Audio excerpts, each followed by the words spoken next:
ஜல்லி மற்றும் எம்சாண்ட் விலை உயர்வை கண்டித்து எம்சாண்ட் ஏற்றி வந்த நூற்றுக்கணக்கான லாரிகளை மறித்து திருவாரூர் மாவட்ட ஒப்பந்ததாரர்கள் போராட்டத்தில் ஈடுபட்டனர்.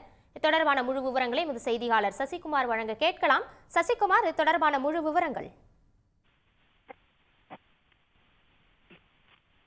திருவாரூர், மன்னார்குடி, திருத்துறைப்பூண்டி உள்ளிட்ட பகுதிகளுக்கு வெளிமாவட்டத்திலிருந்து எம்சாண்ட் ஜல்லி ஏற்றி வந்த நூற்றுக்கணக்கான லாரிகளை மாவட்ட ஒப்பந்தக்காரர்கள் மற்றும் கட்டிட தொழிலாளர்கள் வழிமறித்து போராட்டத்தில் ஈடுபட்டு வராங்க.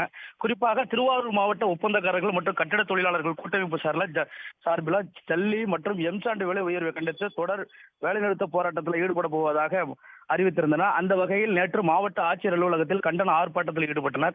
இந்த நிலையில இன்று கரூர், புதுக்கோட்டை உள்ளிட்ட வெளி மாவட்டங்களில் இருந்து மன்னார்குடி, திருத்துறைப்பூண்டி, கோட்டூர், கூத்தாநல்லூர் உள்ளிட்ட பகுதிகளுக்கு ஜல்லி, எம்சாண்ட் உள்ளிட்ட கட்டுமான பொருட்களை ஏற்றி வந்த நூற்றுக்கணக்கான டாரஸ் லாரிகளை நீடாமங்கலம் அருகே கோவில்வனி, அதே போல மன்னார்குடி அருகே செருமங்கலம், காரிக்கோட்டை உள்ளிட்ட இடங்கள்ல ஒப்பந்தக்காரர்கள் மற்றும் கட்டட தொழிலாளர்கள் லாரியை வழிமறித்து போராட்டத்தில் ஈடுபட்டு வந்தாங்க.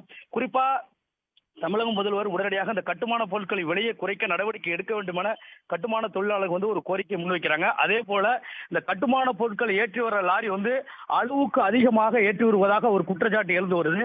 அந்த குற்றச்சாட்டு அடிப்படையில வட்டார போக்குவரத்து ஆய்வாளர் அசோக்குமார் உடனடியாக தகவல் தெரிவித்து அவர் சம்பவ இடத்திற்கு வந்தார். சம்பவ இடத்துக்கு வந்த அவரிடம் கட்டுமான தொழிற்சங்க நிர்வாகிகள் ஒரு கோரிக்கை முன்வைக்கிறாங்க.